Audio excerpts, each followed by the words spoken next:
যদি আপনার কাছে এখন সময় না থাকে, সময় নিয়ে আসুন, কথাগুলো শুনুন, কাজে লাগবে। আর হুড়োহুড়ি করে এলেন, সময় নেই, জাস্ট একটু শুনে চলে গেলেন, শেষ পর্যন্ত কমপ্লিটই করলেন না, তাহলে কোনো লাভই হলো না, বরং আপনার ক্ষতিই হলো। অযথা সময় নষ্ট করলেন 2-1 মিনিট।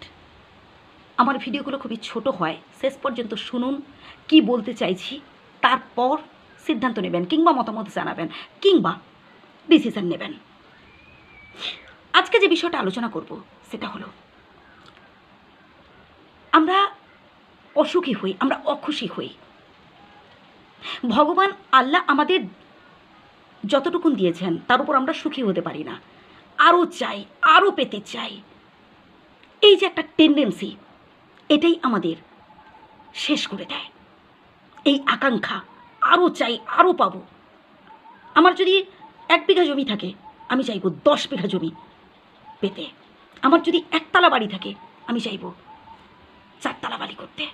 এই যে আমাদের আরও পাওয়া, আরও চাওয়ার টেন্ডেন্সি, এটাই আমাদের অসুখী হওয়ার প্রধান কারণ। আমরা অল্পে সন্তুষ্ট হতে পারি না।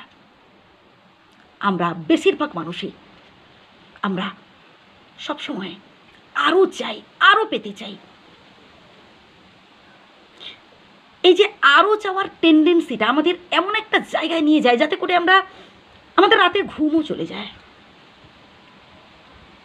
ভোর হয়ে যায়, আবার সকাল শুরু হয়, আবার রাত হয়, আবার ভোর হয়, তবুও আমাদের এই চাওয়ার টেন্ডেন্সিটা কমে না, বরং আরও বাড়তে থাকে। এই যে অতিরিক্ত চাওয়া, অতিরিক্ত পাওয়া,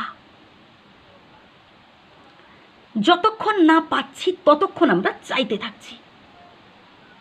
হায় আল্লাহ, কবে আমার স্বপ্ন পূরণ হবে, হায় ভগবান, কবে আমি এটা পাবো।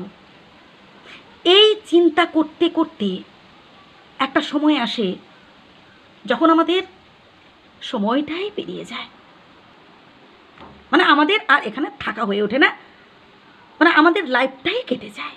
আমি কি কিছু ভুল বলছি? না আমরা কারোর জন্য কিছু করতে পারি, দান ধ্যান করতে পারি। যদি আমার আরও কিছু হতো তাহলে আমি দিতাম। যদি আমি একটা উচ্চ পদে চাকরি করতাম, যদি আমি ধনী হতাম, তাহলে আমি দেখিয়ে দিতাম, অনেক কিছু দান করতে পারতাম, এটা করতাম, ওটা করতাম। এই করে করে আমার জীবনটাই কেটে গেল। আমি একটা টাকাও লোককে দিতে পারলাম না, কিন্তু আমার সামর্থ্য রয়েছে, আমার ক্ষমতা রয়েছে একটা টাকা দেওয়ার, কারণ আমার কাছে বর্তমান 2টো টাকা আছে। আমি চাইছি যদি আমার 1000 টাকা থাকতো তাহলে আমি সেখান থেকে 1টা টাকা কি 10টা টাকা দিতে পারতাম। এই যে যদি আমার অনেক থাকতো তাহলে আমি দিতে পারতাম।